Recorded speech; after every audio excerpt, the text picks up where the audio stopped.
Only one set of drawers, and there's in fact. Alright, my name's Ian, I'm a trail runner from Scotland, and this is Western States 2025. I've been dreaming about this race for a long time, probably ever since I first heard of it through a mixture of Born to Run and Scott Jurick's Buck Eaton Run. So I first decided to start qualifying in 2015, and the first qualifier was the CCC in 2016. Just because it's so iconic, it's taken the best part of 10 years to get here, and now it's finally here. The race is tomorrow morning. It's pretty warm. It's pretty warm out. It's only early as well. Just having breakfast before, yeah, chilling out, sorting out the kit and everything. It's an iconic race, and I just really wanted to do it. It's taken years, but here I am. The last few days in Olympic Valley have been surreal. We've been up at this lodge now for 4 days. We've done a few things, like with the crew we've been to Tahoe City, we've been to one of the beaches in Nevada, just chilling out. Did a little bit of TrailCon, but not too much. Went up the Escarpment, bought some merch, bought a lot of merch. The merch is really good. The button down shirt, brilliant, really enjoyed that. On the drive here we actually stopped in Auburn to see the high school. Got a little walk out on the track. Didn't want to go all the way around because I have it in my head now, I want to do that once and that's the finish. But it was absolutely roasting, like not even kidding, it was so warm. So we'll see how that is. And then yeah, we hiked up the Escarpment a little bit, so it was really good to get from the start on the trail a little bit to see what it's like. It's pretty dusty, pretty warm. I think it was about 3 PM when we did that. But yeah, the race is looking nice and warm. I've spent months training for this since my name got picked out in the lottery in December. The whole 6 months has been building to this. If you've followed from the beginning, you've watched 10 episodes of me rambling on. Thank you for that. But yeah, it's been a few struggles, like a little bit of tendonitis just recently. That's all gone now, touch wood. And yeah, it was a really good training block. Like, it started off, I ended up getting a half marathon PB, 10k PB, and a marathon PB. Kind of a surprise, but that fast speed transitioned well into some more specific Western States training. The sauna block was great. Just overall a good training block. Olympic Valley. Here we go.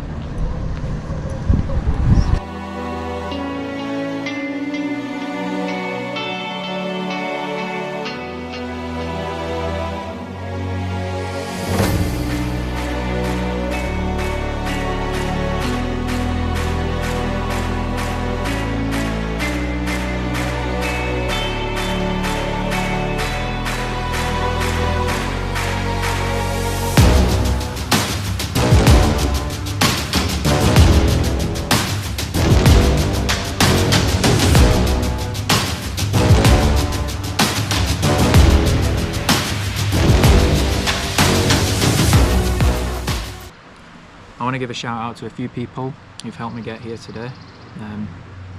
None of this would have been possible without my crew. So that's Victoria, Gavin, Derek and Zara. Without those guys flying up halfway around the world to help support me achieve my dream of finishing Western States, I'm just so grateful for them for coming over here. I think that's crazy, but brilliant. Really appreciate the guys, so thank you very much. My coach Ally, thank you for guiding me through every step of the way, really appreciated it. We've had solid training blocks from the shattering of those PBs up until the long distance training for Western States. It's been brilliant. Thank you, Ally. Meredith, my nutritionalist, Meredith Terranova, helped me. She's done Western States before and she was helping me to properly dial in my nutrition. So ever since I first got into this race, I've been in contact with Meredith and she's really helped me come up with a solid plan. So hopefully we stick to the plan tomorrow. Time will tell, but the plan is there, the foundation is there. Massive shout out to Precision Fuel and Hydration, their support during all of this training block, and even when we saw them at the Expo has been unreal. Thank you so much, really appreciate being supported by you guys. And the nutrition is fantastic, I have it all the time, so yeah, it's awesome. I am a sweaty, salty bugger. I'm quite salty, a lot more salty than I thought I was, so doing the sweat test was definitely helpful to realise, like, I've been primarily training with the 500 tabs, but I came out at 1600 in the sweat test. So I've got some additional tubes now to factor in that, depending on how hot it is, which is looking like pretty hot. I might end up popping a few of those in. And then finally Gordon, my physio, he has helped me. He's calmed me down a lot because I was a bit panicky about my tendonitis a couple of weeks ago. I've been with him for years now, but yeah, I just tried to go every other month to sort me out. But the last 2 sessions I had with him, he really sorted me out. So that was brilliant. Really appreciated that. So thank you, Gordon. And yeah, cheers to everyone who's been involved, from commenting, liking, watching. I don't know. Yeah, just chatting. It's been good. Enjoyed it. One final thing I just forgot, it's roasting out here, by the way. I don't know why I've got a brew because it's absolutely roasting. But yeah, the work is done, the training's in the legs. Now, just want to go and see what stands between me, 100 miles, and finishing in Auburn. So yeah, I'll give you a recap on how it played out. Cheers. 6, 5, 4, 3, 2, 1. Woo!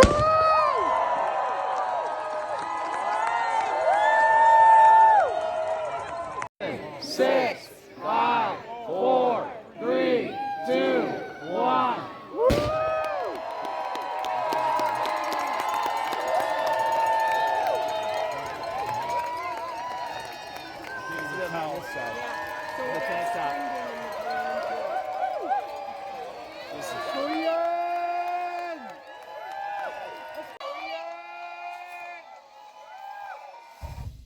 Yeah, so the race started at 5 in the morning at Olympic Valley, and it was a shotgun blast that started us, which was pretty cool because I'd never heard a shotgun before, so that was quite a loud introduction to American racing.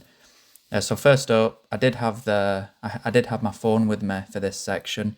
My plan was to keep my phone with me until the first main aid station that my crew were going to be at, so mile 24. So a lot of the footage now is going to be of me running. And yeah, it started at 5 a.m. and it was a 2,500 foot climb up the escarpment. I had some pacing tips in mind, and my plan was to get to the top, and I've drank 1 full carb drink. So they're just passenger milk curry, which was a real surprise. And as we got higher, it was just getting warmer and the views were beautiful. Like, you could just see the top of the escarpment and you could hear it, to be honest, before you could see it.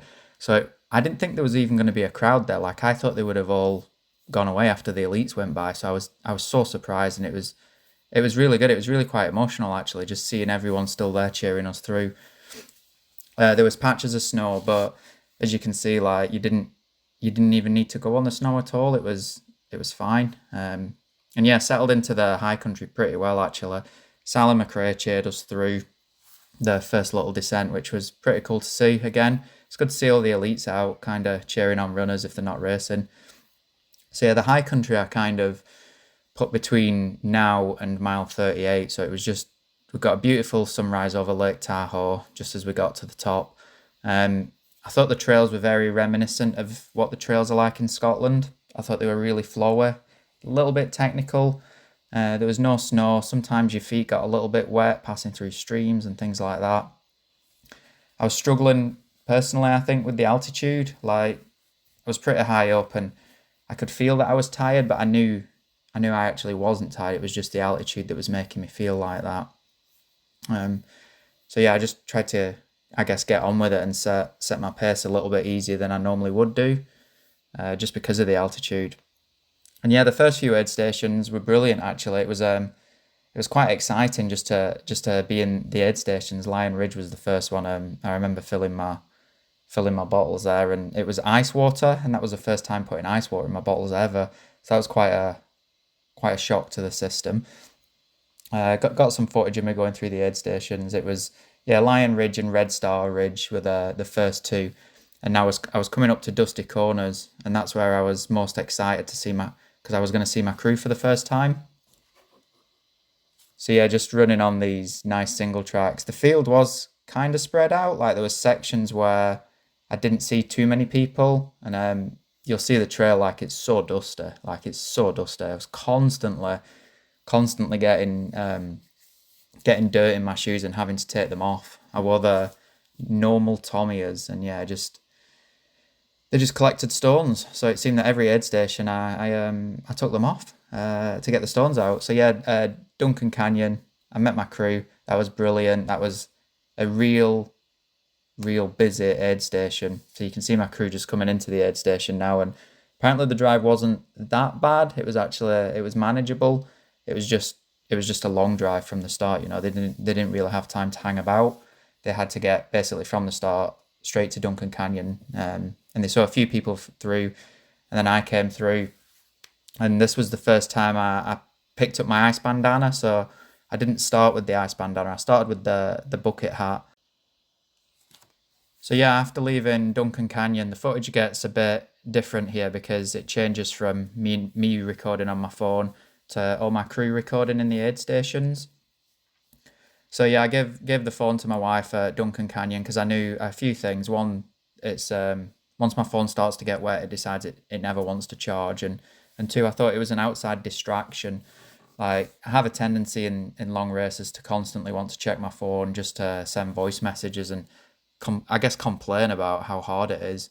And I knew by not having a phone, it forced me to stay in the moment. And actually, looking back, it genuinely did. Like, it was a really good idea not to have my phone. So the run between Duncan Canyon and the next crew point, which was Dusty Corners Mile 38, that was really good, actually. I got to Robinson Flat, which is like one of the main aid stations, and my crew wasn't going to be there, but the marshals there totally bent over backwards to help me. It was absolutely brilliant. They did such a good job at helping me out. I basically just sat down and took the stones out of my shoes, and then the marshal there was just running around helping me. And it's like after I got myself sorted and got some food and drink, I got like a sponge bath, I got a hose shower, just totally soaked through. Every aid station's just so much ice. So yeah, I saw my crew there. You just saw Dusty Corners Mile 38, and now this is me coming into Michigan Bluff. I was excited coming into Michigan Bluff. I'd ran with this guy Patrick as well, so he met my crew, and yeah, I was really looking forward to it because I knew it was only a 10k section before I could actually run with my crew, and when I'd be able to run with them with the pacer, I knew I'd be able to finish. So I kept having the words in my head of gratitude and privilege, because I was just so grateful and privileged to be on this trail. So like every time it got tough, it ended up not being an issue because ultimately I was grateful to be there. The canyons were insanely hot. Like, I actually thought the high country was hot. I didn't think the canyons would even get hotter than that, but yeah, I was wrong. I was completely wrong. The canyons were no joke.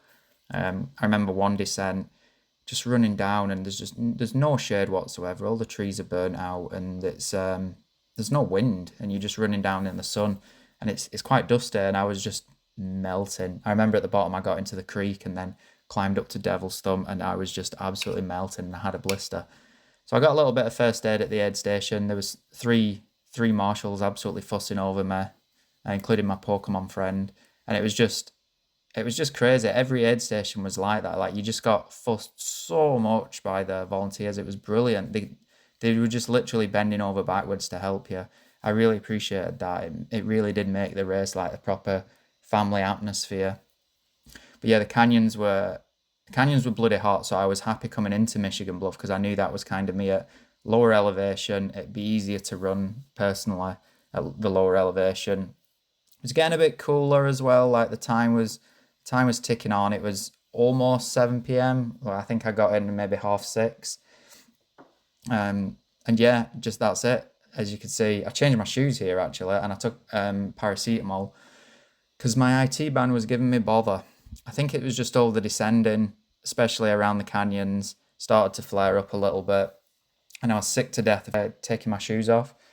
The normal Tommy has just let too many stones in, so I was really keen to swap to my Hoka Tecton 3s just because of the built-in gator. It made it brilliant. And you know what? Looking back, I wish I could actually, if I did the race again, I'd do it exclusively in the Tecton 3s because I never needed to take them off after this. But yeah, I left Michigan Bluff knowing that I only had 10k before I got to Foresthill, and I thought that would be quite an enjoyable, fun 10k, but it ended up being probably the scariest.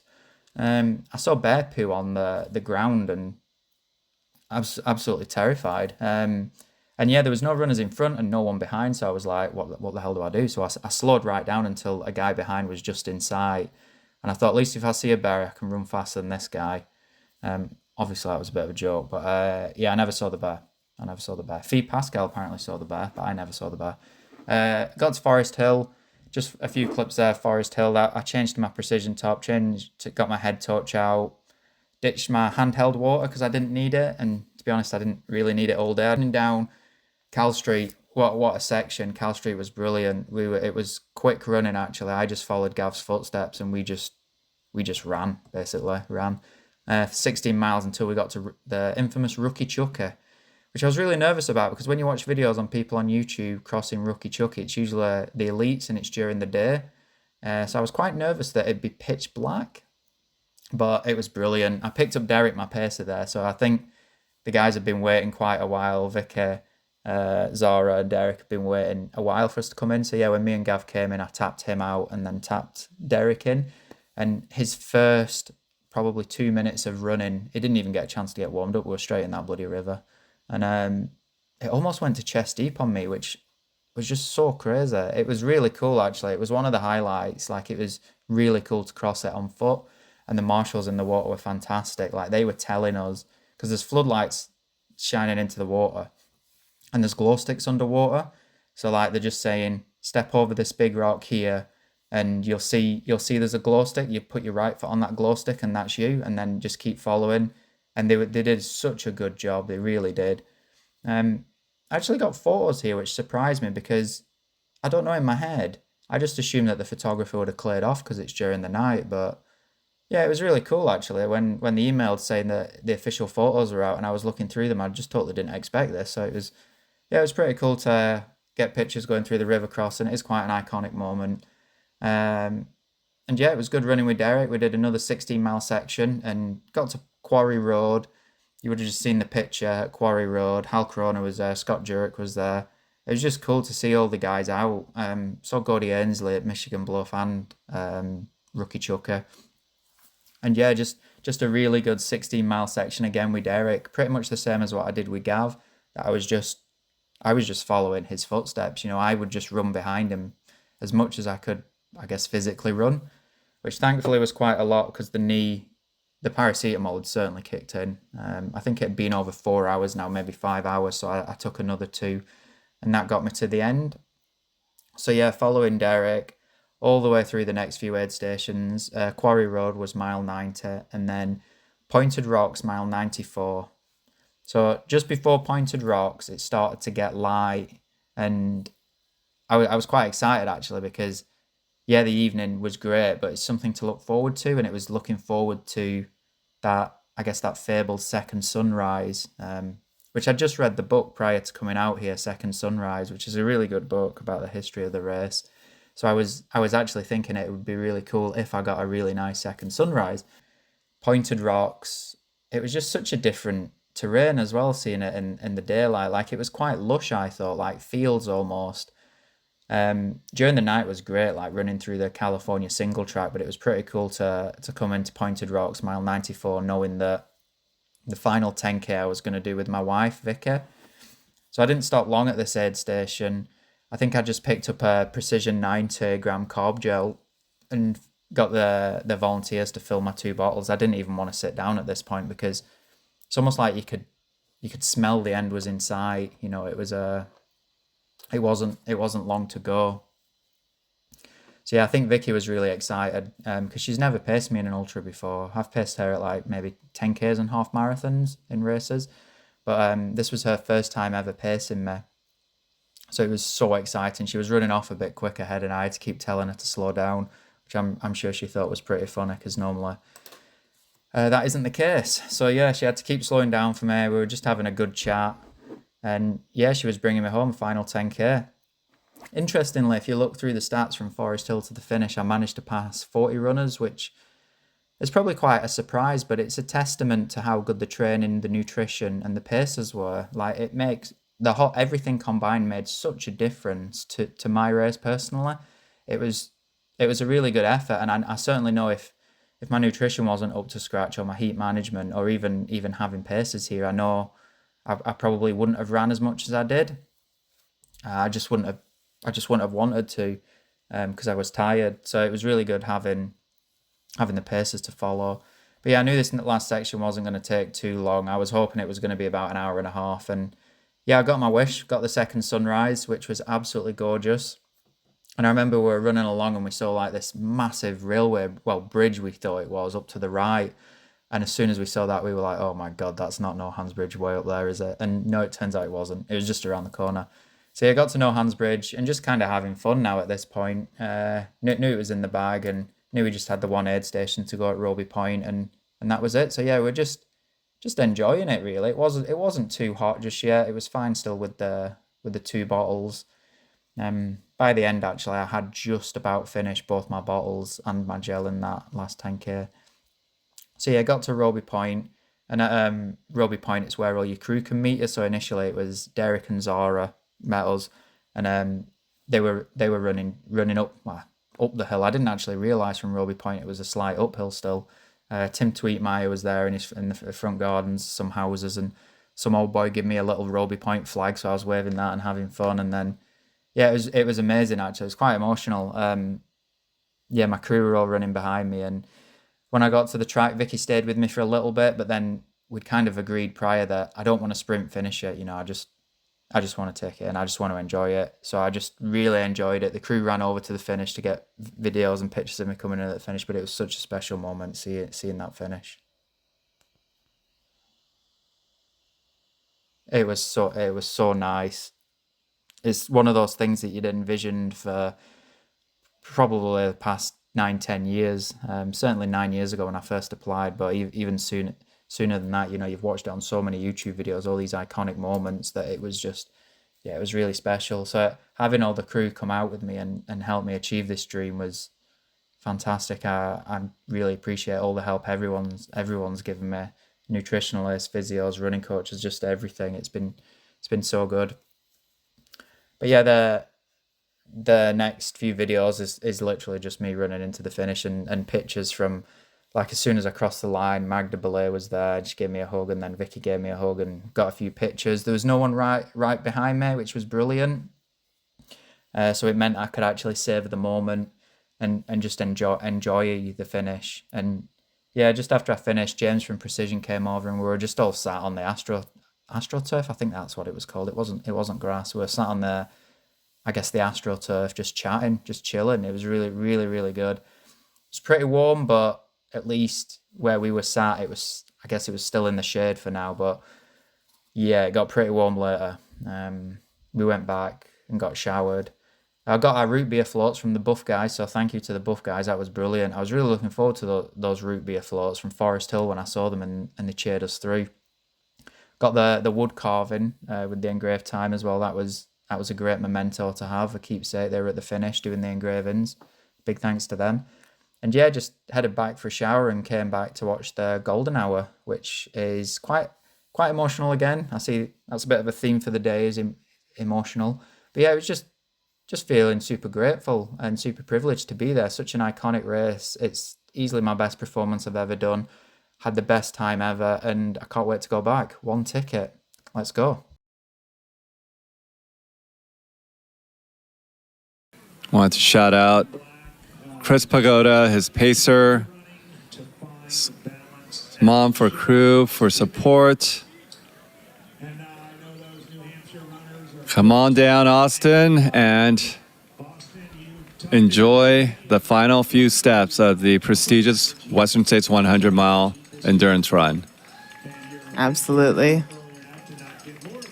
We have another guy with a lot of flair. Is that... It's a similar shirt to another runner we were seeing out there, unless... Oh, that's a precision shirt. Okay.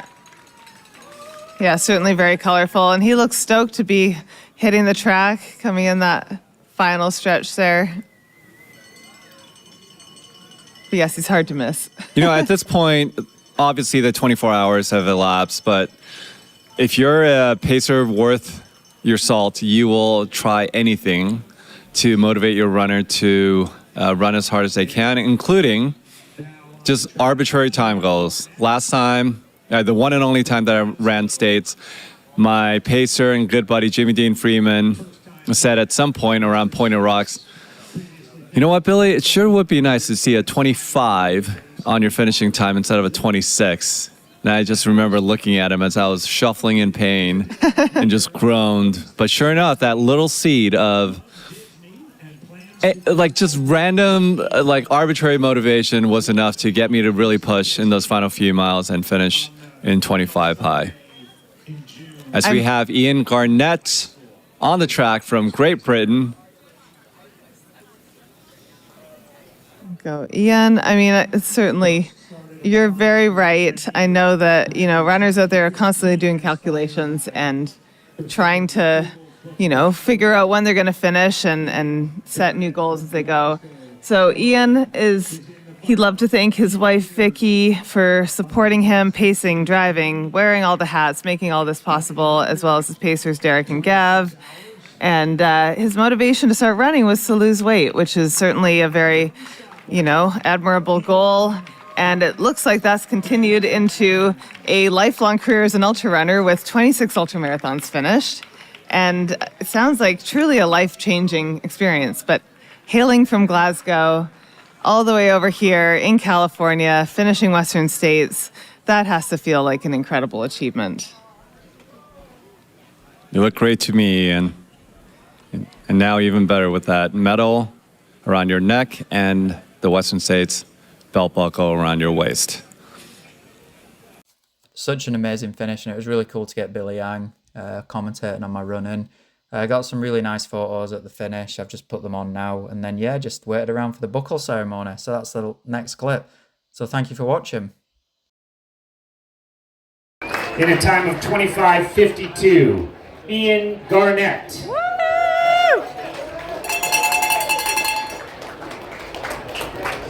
In a time of 25:55, Doug Otis. In a time of 25:56, Federico Stickle.